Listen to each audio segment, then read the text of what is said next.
కాంచన అంటుంది అనన్యతోని. అన్ని దారులు మూసుకుపోయాక ఏదో ఒక దారి అని చెప్పి పెద్దవాళ్ళు అంటారు కదా, అలాగే ఈ పెళ్ళి ఎలా జరుగుతుందో నేను చూస్తాను. మా దగ్గర ఫోటోలు వీడియోలు ఉన్నాయి కదా, అవి పెళ్ళి జరిగే టైంలో నేను ఇవన్నీ అందరికి కనిపించేలాగా డిస్ప్లే వేస్తాను. ఇక అంత అవమానం జరుగుతుంది కదా, ఇక ఈ పెళ్ళి ఎలా జరుగుతుందో నేను చూస్తాను అని చెప్పి అంటూ ఉంటుంది కాంచన. ఇక అనన్య కూడా ఆలోచిస్తూ ఉంటుంది. ఆ తర్వాత పక్క దర్శన్ వాళ్ళ ఇంట్లో ఇక పెళ్లి సందడి హడావిడి అంతా స్టార్ట్ అయిపోతుంది. ఇటు రాజేశ్వరరావు కోటేశ్వరరావు ఇక అందరికీ పిలిచారా లేదా, వెడ్డింగ్ కార్డ్స్ ఇచ్చారా లేదా, చుట్టాలకి వస్తున్నారా, సాయంత్రం కల్లా వచ్చేస్తున్నారు అని చెప్పి మాట్లాడుకుంటూ ఉంటారు. ఇక హోటల్ రూమ్స్ అన్నీ కూడా బుక్ చేశాము అని చెప్పి రాజేశ్వరరావు కోటేశ్వరరావు అలా మాట్లాడుకుంటూ ఉంటారు. ఇక లీలావతి అయితే వేరే చుట్టాలకి ఫోన్ చేసి మరీ మాట్లాడుతూ ఉంటుంది. నేనైతే చెప్పాను మీరు రాలేదనుకో మీ ఇంటికి గొడవకు మరీ వచ్చేస్తాను అని చెప్పి మాట్లాడుతూ ఇలా సందడిగా ఇల్లంతా చూపిస్తూ ఉంటారు. మరోపక్క ఇటు త్రినయని కూడా ఈ వెడ్డింగ్ కార్డు పెళ్లి పత్రిక అందుతుందన్నమాట, టేబుల్ మీద ఉంటుంది. ఇక నైని ఆ వెడ్డింగ్ కార్డ్ చూస్తూ ఉంటే తనకి మనోనేత్రంలో ఇటు పెళ్లి కూతురు ఇక కిడ్నాప్ అవుతున్నట్టు, ఎవరు కిడ్నాప్ చేస్తున్నట్టుగా అంతా తనకి కనిపిస్తూ ఉంటుందన్నమాట బ్లర్గా. ఇక అదే టైంకి ఇక ఆనంద ఫోన్ చేస్తుంది నైనికి.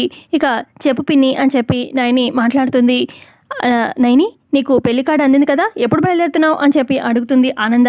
రావాలి పిన్ని, రావాలి కూడా, ఖచ్చితంగా వస్తాను అని చెప్పి ఫోన్ పెట్టేస్తుందన్నమాట నైని.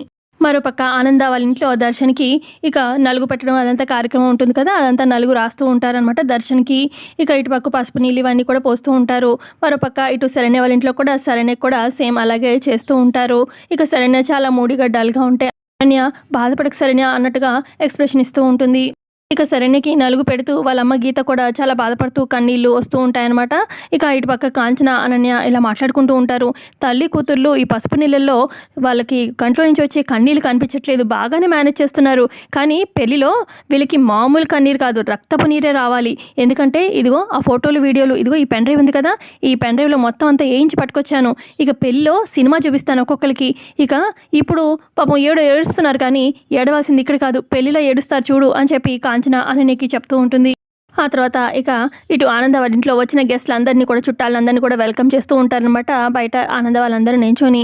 మరోపక్క దర్శన్ తన రూమ్లో నుంచి కాల్ చేస్తాడనమాట సమీరాకి. సమీరా ఫోన్ లిఫ్ట్ చేస్తుంది. ఏంటి సమీరా, పెళ్లి కూతురే ఆలస్యంగా వస్తే చాలా చండాలంగా ఉంటుంది అని దర్శన్ అంటూ ఉంటే అప్పుడు సమీరా అంటుంది, ఏంటి ఇవాళ సార్ చాలా కాన్ఫిడెంట్గా మాట్లాడుతున్నారు అని చెప్పి అనగానే అప్పుడు దర్శన్ అంటాడు, ఈ కాన్ఫిడెన్స్ అంతా కూడా సరేనే ఇచ్చింది నాకు అని చెప్పి అంటాడు దర్శన్. ఇంతకీ ఆ సరైన రాలేదు కదా అని చెప్పి అడుగుతూ ఉంటుంది సమీరా. పెళ్ళి ఆగిపోవాలనుకున్న తను ఎందుకు వస్తుంది అని చెప్పి అంటాడనమాట దర్శన్. ఇక అప్పుడే ఇంటి బయట నుంచి సత్తిపండు పెళ్లి కూతురు వచ్చేసిందో అని చెప్పి గట్టిగా అరుస్తాడు. ఇక ఆ సౌండ్ విన్న దర్శన్ తన రూమ్లో నుంచి బయటకు వచ్చి, ఏంటి నిజంగా వచ్చేసిందా శరణ్య అని చెప్పి పైనుంచి చూస్తూ ఉంటాడు. ఇక శరణ్య ఏమో కారులో నుంచి దిగి వాళ్ళ అత్తయ్య ఆనంద కాళ్ళకి దండం పెడుతూ ఉంటుంది. ఇక ఇదంతా దర్శన్ చూస్తూనే ఉంటాడు. ఇక దర్శన్ అనుకుంటాడు, ఏంటి పెళ్లి మండపానికి కూడా ఈ శరణ్య వచ్చేసింది, ఇక శరణ్య పెళ్లిని ఎలా ఆపాలనుకుంటుంది, తన ఆలోచన ఏంటి అని చెప్పి ఆలోచిస్తూ ఉంటాడు దర్శన్. తర్వాత ఇక శరణ్య వాళ్ళని లోపలికి ఇన్వైట్ చేస్తారు ఆనంద వాళ్ళు. ఇక వాళ్ళంతా కూడా లోపలికి వచ్చేస్తారు. ఇక లోపల ఒక పాప, అంటే ఇంతకుముందు లీలావతికి ఒక కూతురు ఉంటుంది, కూతురికి కూతురు ఇక ఓనిల్ ఫంక్షన్ చేస్తారు కదా, ఆ పాప వచ్చి శరణ్యని హక్ చేసుకుంటుందన్నమాట. ఆ తర్వాత ఇక శరణ్య అందరినీ పలకరిస్తుంది. ఇక శరణ్య ఆనందతో అంటుంది, అత్తగారు మీతో కొంచెం పర్సనల్గా మాట్లాడాలి అని చెప్పి అనగానే అప్పుడు ఆనంద అంటుంది, చూడమ్మా శరణ్య, నువ్వు దేని గురించి మాట్లాడాలనుకుంటున్నావో నాకు పూర్తిగా తెలుసు. కన్నీళ్ళు చూడని కళ్ళంటూ ఉండవు. సో ప్రతి ఒక్కరికి కష్టాలు వస్తూనే ఉంటాయి, కానీ మనం అక్కడే ఉండిపోకూడదు కదా, దాటి ముందుకు వెళ్ళాలి, సరేనా, నువ్వు ధైర్యంగా ఉండు అని చెప్పి ఆనంద ధైర్యం చెప్తూ ఉంటుంది శరణ్యకి. ఇక ఇటు శరణ్య ఆనందతో మాట్లాడాలి అన్నమాట ఇటు గీత వాళ్ళ పేరెంట్స్ వింటారనమాట. ఇక గీత వచ్చి శరణ్యతో అంటుంది, ఏంటి ఆవిడ అంత ధైర్యం చెప్తూ ఉన్నా కూడా నువ్వెందుకు ఇంకా దాని గురించి ఆలోచిస్తున్నావు. కాంచన కూడా అంటుంది, కొత్త జీవితంలోకి అడుగు పెడుతున్నావు కదమ్మా శరణ్య, నువ్వు ఎప్పుడు ఆనందంగా ఉండాలి అని చెప్పి అనగానే అవునక్క, శరణ్య వాళ్ళని రూమ్కి తీసుకెళ్ళు అని చెప్పి అనగానే ఇక లీలావతి శరణ్య వాళ్ళని వాళ్ళ అమ్మ నాన్నని రూమ్కి తీసుకెళ్తుందనమాట. వాళ్ళ రూమ్ చూపిస్తుంది లీలావతి. మరోపక్క కాంచనాని పక్కకు తీసుకెళ్ళి అనన్య అంటుంది, ఏంటి దాన్ని కన్నీళ్ళు పెట్టుకోకూడదు అంటున్నావు, ఏంటి సంగతి అని చెప్పి అనగానే అప్పుడు కాంచన అంటుంది, దానంతటా అదే కన్నీళ్ళు పెట్టుకోకూడదమ్మి, మనమే పెట్టించాలి అని చెప్పి ఆ పెన్ డ్రైవ్ చూపిస్తుందన్నమాట కాంచన. ఇదిగో ఈ పెన్ డ్రైవ్లో అంత విషయం ఉంది, ఇక సరైన కన్నీళ్ళు మామూలుగా పెట్టదు అని చెప్పి అంటూ ఉంటే ఒక ఆవిడ వచ్చి అలా తగులుకొని వెళ్తుందనమాట. ఇక ఆ దెబ్బకి ఆ పెన్ డ్రైవ్ కాస్త ఎగిరి ఒక బీరువా లాగా ఉంటుంది ఎత్తుగా, ఆ పైనకి వెళ్ళి పడిపోతుందనమాట పెన్ డ్రైవ్. ఒసేయ్ నీకు కళ్ళు కనిపించట్లేదా అని చెప్పి కాంచన అరుస్తూ ఉంటే, అబ్బా మెల్లగా అమ్మ అని చెప్పి అనన్య ఆ కాంచన నోరు మోస్తుంది. ఈ పెన్ డ్రైవ్ ఎక్కడ పడిపోయింది అని చెప్పి ఇద్దరు కూడా ఇటు అనన్య అటు కాంచన వెతుకుతూ ఉంటారు పెన్ డ్రైవ్కి. ఏంటి ఇప్పుడే కదా అసలు అలా ఎలా మిస్ అయింది అని చెప్పి కాంచన అంటూ ఉంటే అప్పుడు అనన్య అంటుంది, అమ్మ ఇందాక ఆవిడ తగిలినప్పుడు నువ్వు వెనక్కి కదా పడ్డావు, ఇదిగో కొంపతీసి ఈ బీరువా పైన ఇది ఉంది కదా, ఈ కబోర్డ్ పైన ఏమైనా పడిందేమో చూద్దాము అనగానే నేను వెళ్ళి కర్ర తీసుకొస్తాను అని చెప్పి కర్ర కోసం వెళ్తుందనమాట అనన్య.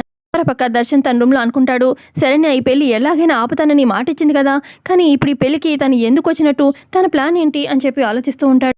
మరోపక్క ఆనంద వాళ్ళు శరణ్య వాళ్ళకు కూడా సపరేట్ రూమ్ ఇస్తారు కదా, ఇక శరణ్య అక్కడ కూర్చుని ఉంటుంది బెడ్ మీద. అప్పుడే ఒక ఆవిడ వచ్చి, ఏమండి ఆనంద గారు మిమ్మల్ని పిలుస్తున్నారు అని చెప్పి అనగానే ఇప్పుడు గీత వచ్చి, సరే నేను వస్తున్నాను, అమ్మ శరణ్య ఈ లోపల నువ్వు అలంకరించుకుంటూ ఉంటూ, నేను ఆనంద గారు ఎందుకు పిలిచారు కదా వెళ్ళి కలిసి వస్తాను అని చెప్పి గీత వెళ్తుందనమాట. ఈలోపు అనుకుంటుందన్నమాట శరణ్య, అత్తయ్య గారికి నేను ఈ హత్య చేశానని చెప్దామంటే ఆవిడేమో వినిపించుకోవట్లేదు, కనీసం నేను దర్శన్ గారికైనా చెప్పాలి అని చెప్పి ఇక దర్శన్కి మెసేజ్ చేయబోతూ ఉంటుంది. మరోపక్క దర్శన్ కూడా అనుకుంటాడు, ఒకసారి శరణ్యని కలవాలి, అసలు తన ప్లాన్ ఏంటో కనుక్కోవాలి అని చెప్పి తను కూడా మెసేజ్ చేద్దామని అనుకున్న టైంకి ఈ లోపల శరణ్య మెసేజ్ చేస్తుందన్నమాట దర్శన్కి, మిమ్మల్ని కలవాలి మాట్లాడాలి అని చెప్పి పెడుతుందన్నమాట మెసేజ్ శరణ్య. ఇక అప్పుడు దర్శన్ అనుకుంటాడు, నేనే మెసేజ్ చేద్దామనుకుంటే శరణ్య మెసేజ్ చేసింది, నేనే తన్ని అపార్థం చేసుకున్నాను, అక్కడ పెళ్ళికి రాకుండా ఉండడానికి తనకి కుదరలేదేమో, సో నన్ను కంగారు పడకుండా ఉండడానికి తను కలుద్దాం అన్నట్టుంది అని చెప్పి ఓకే కలుద్దాం అని చెప్పి రీప్లై ఇస్తాడనమాట. ఇక శరణ్య దర్శన్ ఒక దగ్గర కలుస్తారు.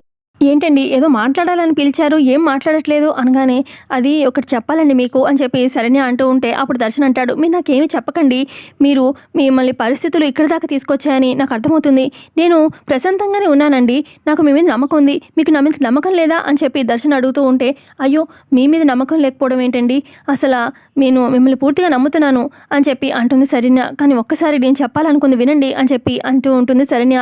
సరే చెప్పండి అని చెప్పి దర్శన్ అంటాడు, అది నేను అని శరణ్య చెప్పబోతున్న టైంకి సత్పండు వచ్చి, ఐ లవ్ యూ చెప్పాలనుకుంటున్నారు కదా అని చెప్పి అడుగుతాడు.